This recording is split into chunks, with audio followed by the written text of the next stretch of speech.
Hi ನಮಸ್ಕಾರ, welcome to ಸಾಶಿ cooks. ನಾನಿವತ್ತು ಅಲಸಂದೆ ಕಾಳಿನ ಗ್ರೇವಿ ಮಾಡಿ ತೋರಿಸ್ಕೊಡ್ತಾ ಇದ್ದೀನಿ. ಇದನ್ನು ಲೋಬಿಯಾ ಅಂತಲೂ ಕರೀತಾರೆ, ಹಾಗೆ ಬ್ಲ್ಯಾಕ್ ಐಡ್ ಬೀನ್ಸ್ ಅಥವಾ ಪೀಸ್ ಅಂತಲೂ ಕರೀತಾರೆ.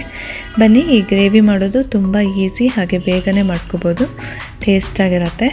ಇದು ನಮ್ಮ ಆರೋಗ್ಯಕ್ಕೆ ತುಂಬಾ ಒಳ್ಳೆಯದು. ಇದರಲ್ಲಿ ಹೇರಳವಾಗಿ ಐರನ್ ಕಂಟೆಂಟು, ಹಾಗೆ ಫೋಲೇಟು, ಮೆಗ್ನೀಷಿಯಮ್, ಪೊಟ್ಯಾಷಿಯಮ್, ಹಾಗೆ ವಿಟಮಿನ್ B6 ಎಲ್ಲ ತುಂಬಾ ಇರುತ್ತೆ. ಇದು ನಮ್ಮ ಹೃದಯಕ್ಕೆ ಒಳ್ಳೆಯದು, ಹಾಗೆಯೇ ಇದು ಜೀರ್ಣಕ್ರಿಯೆಗೂ ತುಂಬಾ ಒಳ್ಳೆಯದು. ಹಾಗೆಯೇ ಇದು ಪ್ರೋಟೀನು ಹಾಗೆ ಫೈಬರ್ ಎಲ್ಲ ಹೇರಳವಾಗಿರುತ್ತೆ ಇದರಲ್ಲಿ. ಹಾಗೆಯೇ ಬ್ಲಡ್ ಕೊಲೆಸ್ಟ್ರಾಲ್ನ ಕೂಡ ಕಂಟ್ರೋಲ್ನಲ್ಲಿ ಇಡುತ್ತೆ. ಬನ್ನಿ, ಇಷ್ಟು ಆರೋಗ್ಯಕರವಾದ ನಮ್ಮ ಅಲಸಂದೆ ಕಾಳಿನ ಕರಿ ಮಾಡೋದು ಹೇಗೆ ಅಂತ ನೋಡೋಣ. ಇದು ಚಪಾತಿ, ದೋಸೆಗೆಲ್ಲ ತುಂಬ ಚೆನ್ನಾಗಿರುತ್ತೆ.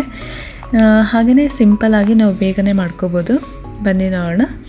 ಇದಕ್ಕೆ ನಾನು 1 ಟೊಮೆಟೊ ತೊಗೊಂಡಿದ್ದೀನಿ, ಹಾಗೆಯೇ ಇಲ್ಲಿ 1 ಈರುಳ್ಳಿ ತೊಗೊಂಡಿದ್ದೀನಿ, ಸ್ವಲ್ಪ ಕೊತ್ತಂಬರಿ ಸೊಪ್ಪು, ಹಾಗೆ 1 ಹಸಿಮೆಣಸಿಕಾಯಿ, 1 ಟೇಬಲ್ ಸ್ಪೂನು ಶುಂಠಿ ಬೆಳ್ಳುಳ್ಳಿ ಪೇಸ್ಟ್ ತೊಗೊಂಡಿದ್ದೀನಿ.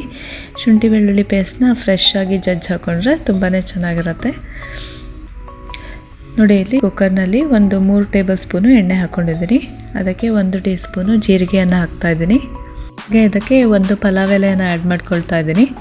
ಹಾಗೆಯೇ 1 ಹಸಿಮೆಣಸಿಕಾಯಿನ ಹಾಕ್ತಾಯಿದ್ದೀನಿ. ನಿಮಗೆ ಖಾರ ಎಷ್ಟು ಬೇಕು ನೋಡಿ ಹಾಕ್ಕೊಳ್ಳಿ ಹಸಿಮೆಣಸಿಕಾಯಿ. ಈ ಹಸಿಮೆಣಸಿಕಾಯಿನ ಚೆನ್ನಾಗಿ ಒಂದ್ಸಲ ಈ ಥರ ಫ್ರೈ ಮಾಡ್ಕೊಳ್ಳೋಣ. ಇದಕ್ಕೆ 1 ಟೇಬಲ್ ಸ್ಪೂನು ಶುಂಠಿ ಬೆಳ್ಳುಳ್ಳಿ ಪೇಸ್ಟನ್ನು ಹಾಕ್ತಾಯಿದ್ದೀನಿ. ಫ್ರೆಶ್ ಆಗಿ ಜಜ್ಜಿ ಹಾಕ್ಕೊಂಡ್ರೆ ತುಂಬ ಚೆನ್ನಾಗಿರುತ್ತೆ ಶುಂಠಿ ಬೆಳ್ಳುಳ್ಳಿ ಪೇಸ್ಟ್ ಫ್ಲೇವರ್ ಎಲ್ಲ. ನೋಡಿ, ಈ ಥರ ಎಣ್ಣೆಯಲ್ಲಿ ಸ್ವಲ್ಪ ಅದು ಹಸಿ ಫ್ಲೇವರ್ ಹೋಗೋವರೆಗೂ ಬಾಡಿಸ್ಕೊಳ್ಳೋಣ. ಹಾಗೆ ಸಣ್ಣದಾಗಿ ಹೆಚ್ಚಿರೋ ಈರುಳ್ಳಿಯನ್ನು ಆ್ಯಡ್ ಮಾಡ್ಕೊಳ್ತಾ ಇದ್ದೀನಿ. 1 ಈರುಳ್ಳಿ ತೊಗೊಂಡಿದ್ದೀನಿ ಇಲ್ಲಿ.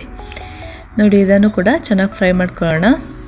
ಇಲ್ಲಿ ಈರುಳ್ಳಿ ಫ್ರೈ ಆಗ್ತಾ ಇದೆ. ಈಗ ಇದಕ್ಕೆ ಹೆಚ್ಚಿದ 1 ಟೊಮೆಟೊನ ಆ್ಯಡ್ ಮಾಡ್ಕೊಳ್ತಾ ಇದ್ದೀನಿ. ಟೊಮೆಟೊ ಕೂಡ ಚೆನ್ನಾಗಿ ಥರ ಫ್ರೈ ಮಾಡ್ಕೋಬೇಕು. ಸ್ವಲ್ಪ ಅದು ಸಾಫ್ಟ್ ಆಗೋವರೆಗೂ ಫ್ರೈ ಮಾಡ್ಕೊಳ್ಳೋಣ. ಬನ್ನಿ, ಈಗ ಇದಕ್ಕೆ 1/4 ಟೀ ಸ್ಪೂನು ಅರಿಶಿನ ಪುಡಿಯನ್ನು ಹಾಕ್ತಾಯಿದ್ದೀನಿ. ಇದಕ್ಕೆ ಅರ್ಧ ಟೀ ಸ್ಪೂನು ಜೀರಿಗೆ ಪುಡಿಯನ್ನು ಹಾಕ್ತಾಯಿದ್ದೀನಿ. ಹಾಗೆಯೇ 1.5 ಟೇಬಲ್ ಸ್ಪೂನು ಧನಿಯಾ ಪುಡಿಯನ್ನು ಹಾಕ್ತಾಯಿದ್ದೀನಿ.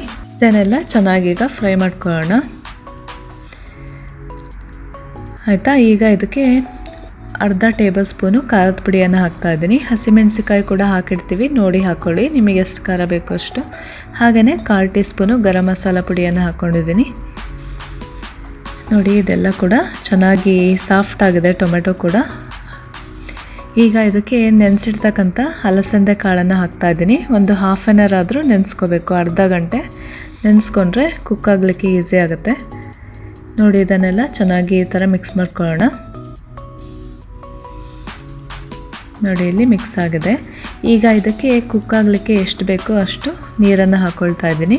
ಹಾಗೆ ಇದಕ್ಕೆ ಸ್ವಲ್ಪ ಕೊತ್ತಂಬರಿ ಸೊಪ್ಪನ್ನು ಹಾಕ್ತಾ ಇದ್ದೀನಿ. ಹಾಗೆ 1 ಟೀ ಸ್ಪೂನು ದೊಡ್ಡ ಉಪ್ಪನ್ನು ಹಾಕ್ತಾ ಇದ್ದೀನಿ. ಬನ್ನಿ, ಇದನ್ನು ಕುಕ್ಕರ್ ಮುಚ್ಚಳ ಮುಚ್ಚಿಬಿಟ್ಟು 1 ವಿಷಲ್ ಹೊಡ್ಸ್ಕೊಳ್ಳೋಣ.